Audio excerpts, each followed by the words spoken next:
Bismillah ar-Rahman ar-Rahim. Assalamu alaikum. Fasting during the month of Ramadan is one of the 5 pillars of Islam, serving as a crucial aspect of our faith and a key means of developing our spirituality. However, much like prayer, not everybody experiences the same benefits from fasting. While many people observe the fast, not all find that it has the intended impact on their spirituality and their character. Fasting is similar to Hajj in that the success of your Ramadan can be assessed by your character and spirituality after the month concludes.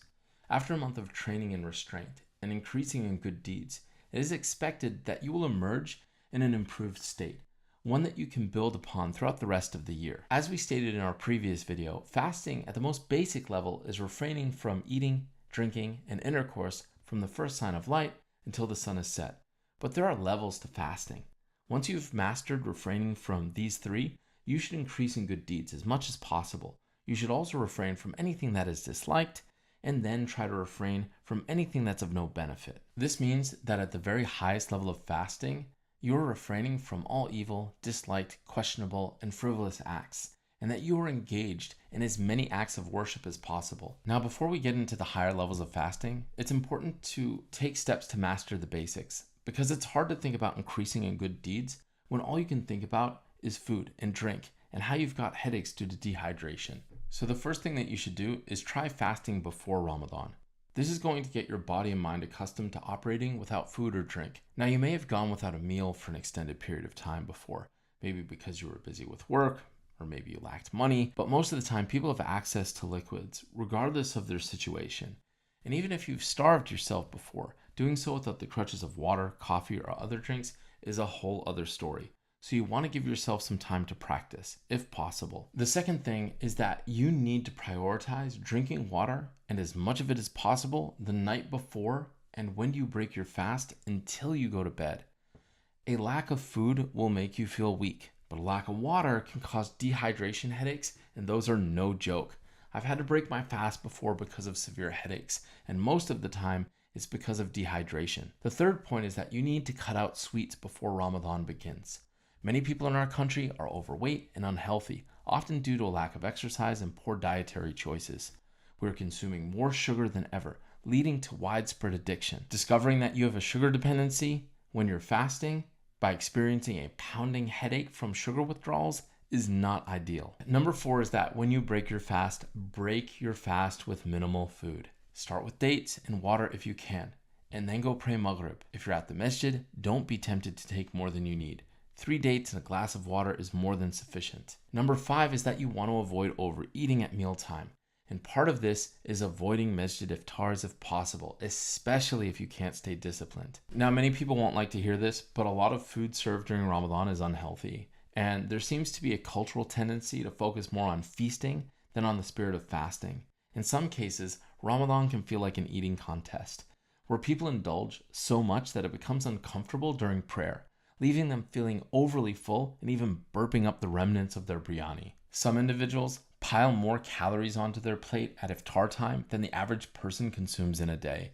If you're in line at one of these gatherings, you might encounter somebody who seems determined to encourage you to eat more by adding extra spoonfuls of whatever dish they're serving onto your plate. Overeating, especially with oily, sugary, and unhealthy meals, can lead to discomfort, which disrupts your concentration during prayer.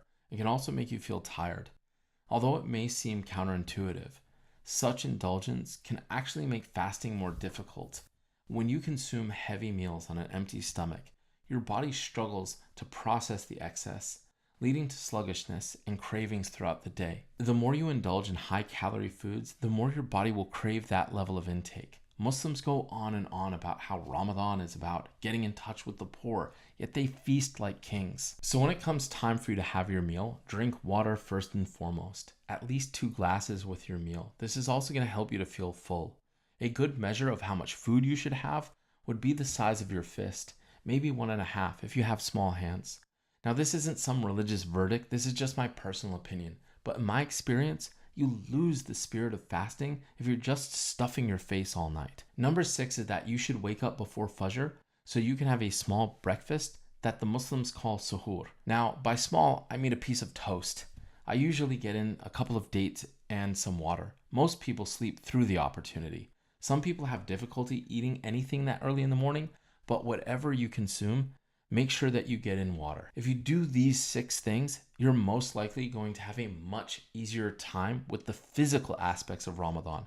Usually it takes 3 or 4 days for your body to adjust, and then you start to get used to the absence of food and drink. If you don't follow these steps, it may be more difficult and take longer for you to adapt. Now that we've talked about the consumption aspect of fasting and breaking your fast, you need to look at how to make the most out of Ramadan from a spiritual level. The first thing is don't stop your regular activities. Fasting and restraint, much like every other aspect of good character, requires context. Too many Muslims become vegetables during Ramadan. They take time off from work, they stop exercising, they put off certain projects or hobbies. They try to counterbalance the difficulty of fasting by eliminating doing anything extra during the month of Ramadan. You'll gain much more from Ramadan if you continue your regular everyday activities while fasting. I know, it may seem challenging, but you can do it, and you'll be better off for it. During Ramadan, I've trained for a marathon and lifted weights. I don't take the month off. Whatever your activities may be, strive to maintain them while fasting. You'll come out much stronger, and you'll experience a greater impact from training yourself in restraint, especially when it's within the context of balancing all of your various activities. The second thing that you should do is create a routine for reading the Quran. Now, don't fall into the trap of feeling like you have to complete the entire Quran in 1 month. The key is to establish consistency. If you already have a habit of reading the Quran every day, try to be more consistent in the amount that you're reading or add more to what you're already reading. If you don't consistently read the Quran every day, then start by doing just that. Even if it's just a new verse a day, over time that's going to add up. And reading a small amount consistently is better for you than reading 2 pages a day for a week and then giving up because you can't maintain that activity. The Prophet, peace be upon him, said the most beloved actions to Allah are the most consistent actions, even if they are small in volume. So make a goal of reading a page or a half a page a day and stick to it. If you read more, great, but at least read what you set out for yourself to do. The third thing is to pray extra prayers. There is no better tool in the toolbox to develop a relationship with your Lord and to develop your spirituality than prayer. And there is no better time to work on your prayer during the month of Ramadan. We talked about the importance of using extra prayers to develop the effectiveness of your 5 daily prayers in a previous video.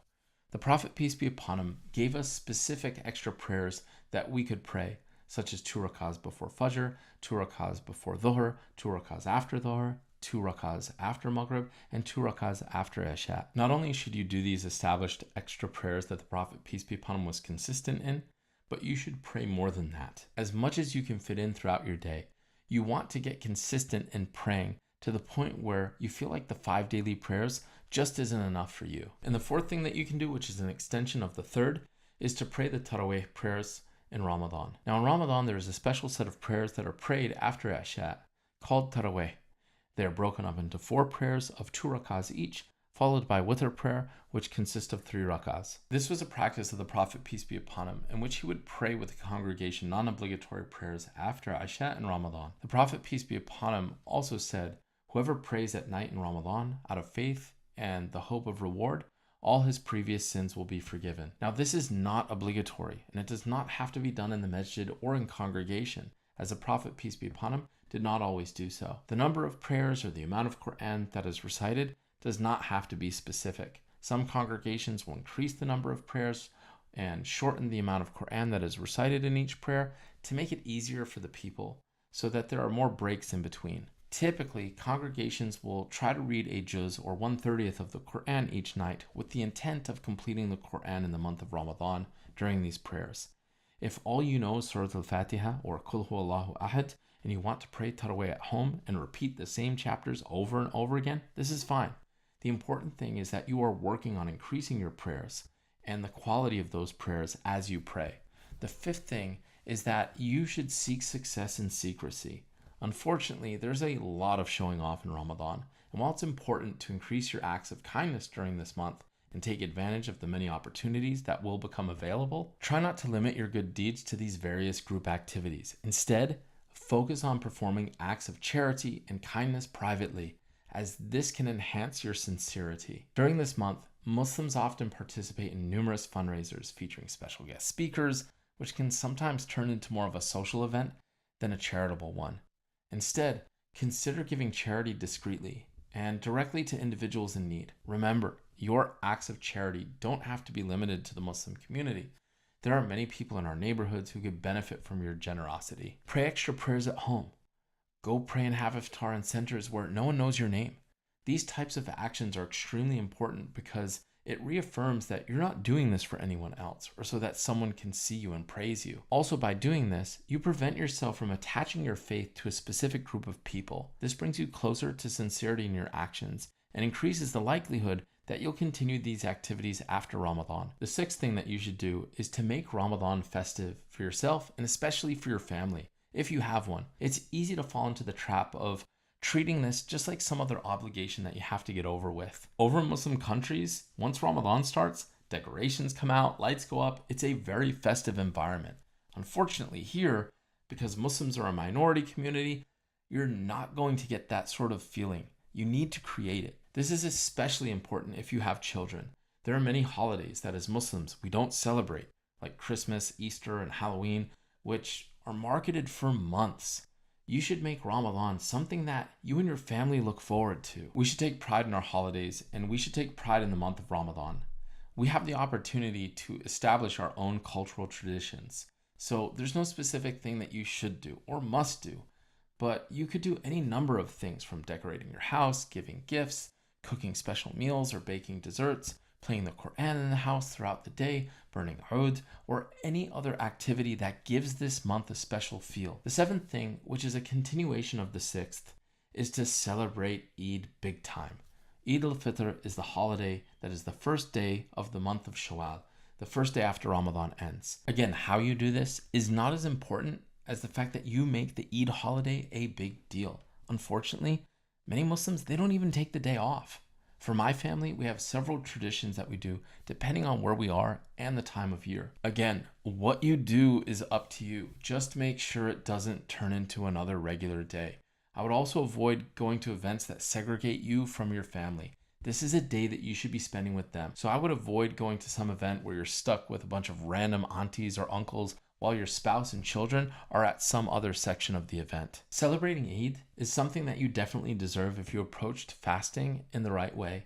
It will also help to make you and your family look forward to Ramadan in the future. The eighth thing is you should prepare for Zakat al-Fitr. Zakat al-Fitr is a mandatory charity given by every Muslim man, woman, and child who has enough for themselves to celebrate Eid and has excess to the extent that they can give this mandatory charity. The amount that is to be given is a saw of food. A saw is a form of measurement used during the time of the Prophet, peace be upon him, which is the equivalent of 4 handfuls of the average man. This weight would obviously vary depending on the type of food given, be it dates or rice or other grains. Some scholars have said that it's about the equivalent of 3 kilos of rice. Zakat al-Fitr becomes mandatory when the sun sets on the last day of Ramadan and must be given before the start of the Eid prayer. Ibn Abbas, one of the companions of the Prophet, peace be upon him, said, "The Messenger of Allah, peace and blessings be upon him, made Zakat al-Fitr obligatory as a means of purifying the fasting person from idle talk and foul language,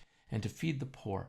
Whoever pays it before the prayer, it is an accepted form of zakat, and whoever pays it after the prayer, it is just a form of charity." So this zakat has 2 purposes. The first is as an expiation for some of your shortcomings while fasting, and the second is so that every family has the opportunity to celebrate Eid and that no one goes hungry. Zakat al-Fitr should be given in food, not money. I repeat, should be given in food, not money. This is one of the most infuriating things in the Muslim community. Just like with regular zakat, everybody wants to put money in a box or send it using an app.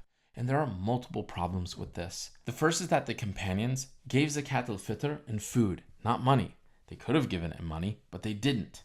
Second is that the idea is for the poor to be able to feast as well. There is absolutely no way that the masjid or the app that you're using that you give money to on the day of Eid just before the prayer is actually going to get that money to those poor people before the start of prayer so that they can go and celebrate and feast on that day. Third is that you have to wonder if that money ever even gets to the intended recipients. And fourth is that you're robbing yourself of the opportunity to be engaged in your community. I can't express how fulfilling it is to connect with your community by visiting someone's home and being one of the few who cares enough to engage in personal interactions, delivering a boatload of groceries and essential items so they can celebrate just like you. It makes a huge difference. It means a lot to them, and it should mean a lot to you.